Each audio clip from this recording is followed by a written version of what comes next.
Pinipatag ko. Unsa? Unsa? Idipit lang na. Kaya kung cash dili, kaya yung patag ko. Nasa Mount Carmel kami guys. Bili lang ako ng ano. Maliit na rosary. Kasi naputol yung akin. Kanilang inanin mo to akong daan. Oh, kani. Kani. Kani. Unsa ni siya? Paklaro ka? Kani. Unsa na yung design? Ano ba di ko paklaro eh? Kapait. Ko. Bakit yung mga na yung simpuan? Unsa na? Alam niyo siya. Kini 13. Saan na to eh? Ito sa dani mo enjoy. Kini siya beach. Beats niya kani. Di ko paklaro dong honestly. Kini siya mo siya flat. Na ay Lahat na.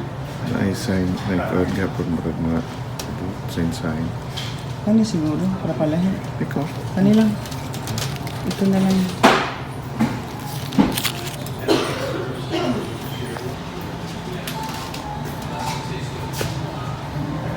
Oh, nice. Oh. Kailangan ko ano. Lawan.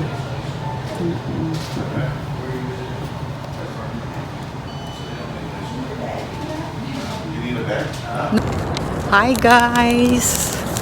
Nasa ano kami ngayon? Ang tawag nito? Mount Carmel. Bigla nagyaya yung asawa ko na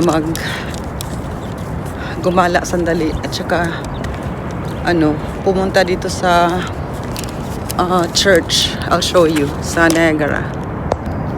Yan. Ganda diba? Kasi maganda ang weather eh. Nasa kami, St. Therese pala. St. Therese Shrine. Pasensya na ha. St. Therese Shrine to. Sa Niagara. Right? Ang ganda. Tapos pumunta kami dun sa dun sa yung pinasukan kong store na maliit. Bumili ako ng rosary kasi naputol na yung akin, yung ganito ko, naputol. So bumili ako ng bago. So andito kami ngayon. Gusto namin mag-light ng candle. Tsaka magdasal. Siyempre. So sama kayo sa loob. Wait lang. So, hello, I'm back. So, nasa loob na tayo ng guys, ng chapel ng Mount Carmel / St. Therese Shrine. So, walang tao, weekday ngayon. Tsaka magkuklose na sila maya-maya konti.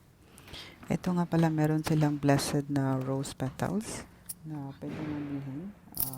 $2 per bag. So, bumili ako ng tatlo. One for me, isa sa akong anak, and isa sa sister ko. So, yan yung rose petals na blessed na. So, tapos na kami mag-light ng candle. And, very solemn ang place na to. I highly recommend it. Every year kami pumupunta dito. Yung feast niya is September ni St. Therese Shrine. Yung kapistahan niya.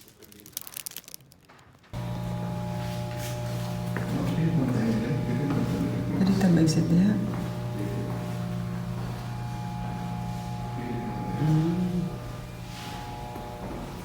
Ito yun si St. Therese.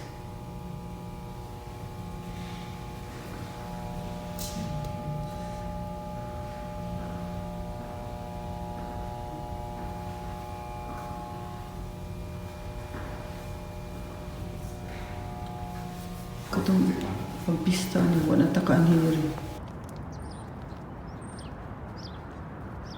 Dili pa clear.